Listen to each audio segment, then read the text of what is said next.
Hello friends, welcome back to Banuma lifestyle. Thanjai பெரிய கோயிலை பற்றி நாம் எல்லாரும் கேள்விப்பட்டிருப்போம். ஆனால் அந்த கோயிலுக்கு அடியில் இருக்கிற ரகசிய சுரங்க பாதைகள் பற்றியும் 1000 வருஷமாக அங்கே மறைக்கப்பட்டிருக்கிற விடை தெரியாத மர்மங்கள் பற்றியும் உங்களுக்கு தெரியுமா? இன்னைக்கு வரைக்கும் நவீன விஞ்ஞானிகளிலேயே கண்டுபிடிக்க முடியாத தமிழர்களின் ரகசியங்களை தான் இந்த வீடியோவில் நாம் முழுசாக பார்க்க போகிறோம். வீடியோவோட கடைசியில் சொல்கிற விஷயம் உங்களுக்கே ஷாக்கிங்காக இருக்கும். ஸ்கிப் பண்ணாமல் பாருங்கள்.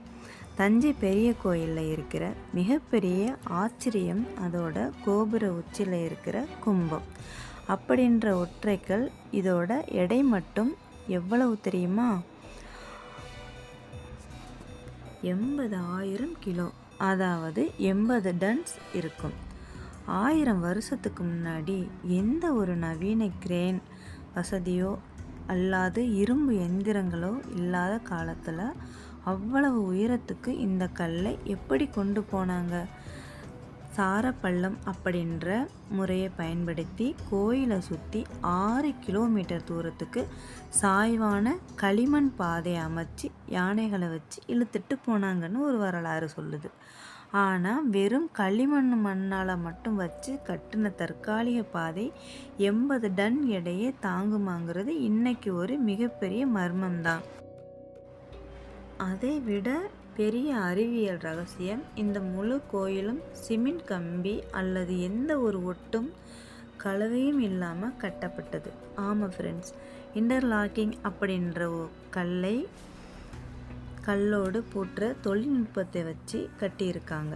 உலகத்தில் எத்தனையோ நவீன கட்டிடங்கள் நிலநடுக்கத்தில் இடிஞ்சு விழுந்திருக்கு. ஆனால் 1000 வருஷமாக பல பெரிய நடுக்கடல்களையும் புயல்களையும் தாங்கி இந்த ராஜராஜ சோழனின் உருவாக்கம் ஒரு இன்ச் கூட நகரலை. தமிழனோட இந்த சிவில் இன்ஜினியரிங் அறிவை உலக நாடுகள் இன்னைக்கும் ஆச்சரியமாக பார்க்குறாங்க. சரி ஃப்ரெண்ட்ஸ், இப்போது இந்த கோயிலுக்கு பின்னாடி மறைக்கப்பட்ட சில ரகசியங்களை பார்ப்போம். சில வருடங்களுக்கு முன்னாடி பிரான்ஸ் நாட்டை சேர்ந்த ஒரு பிரபல ஆராய்ச்சியாளர் இந்த கோயிலை நவீன எக்ஸ்ரே மற்றும் ஸ்கேனர் கருவிகள் மூலமாக ஆராய்ச்சி பண்ணார். அப்போ பூமிக்கு அடியில் பல அடுக்குகள் கொண்ட ஒரு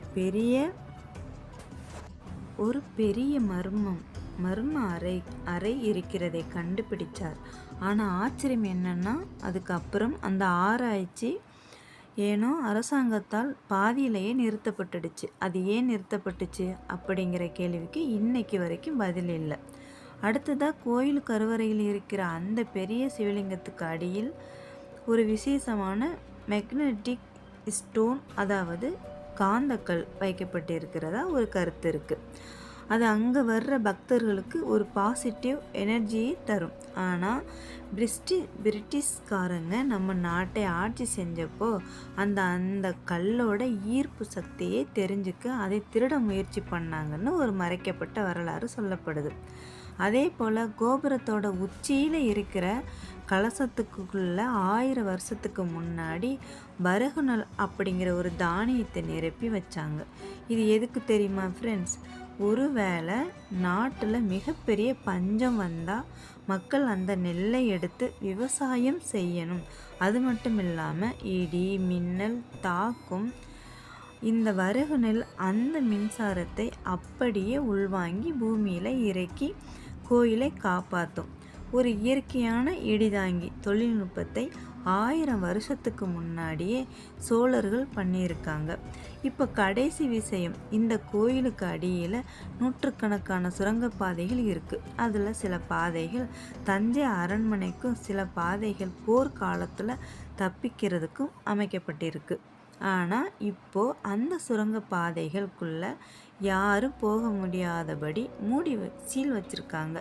அங்கே சோழர்களின் தங்க புதையலா அல்லது ஆபத்தான ரகசியங்களா? ஏன் அதை மூடி வச்சுருக்காங்க அப்படின்ற கேள்விக்கு இன்னை வரைக்கும் அதிகாரப்பூர்வமான பதில் இல்லை. ஒருவேளை அந்த சுரங்க பாதைகளை திறந்து பார்த்த தமிழர்களோட இன்னும் பல ரகசியங்கள் வெளியே வரலாம்னு நீங்கள் நினைக்கிறீங்களா? உங்கள் கருத்தை கீழே கமெண்டில் சொல்லுங்கள். இந்த வீடியோ பிடிச்சிருந்தா லைக் பண்ணிவிட்டு நம்ம சேனலை சப்ஸ்கிரைப் பண்ண மறந்துடாதீங்க ஃப்ரெண்ட்ஸ். Thank you friends. என்னுடைய வீடியோ உங்களுக்கு பிடிச்சிருந்ததுன்னா லைக் பண்ணுங்கள், கமெண்ட் பண்ணுங்கள், ஷேர் பண்ணுங்கள். அப்போ தான் நான் போடுற வீடியோ உடனுக்குடன் உங்களுக்கு எல்லாமே வந்து சேரும்.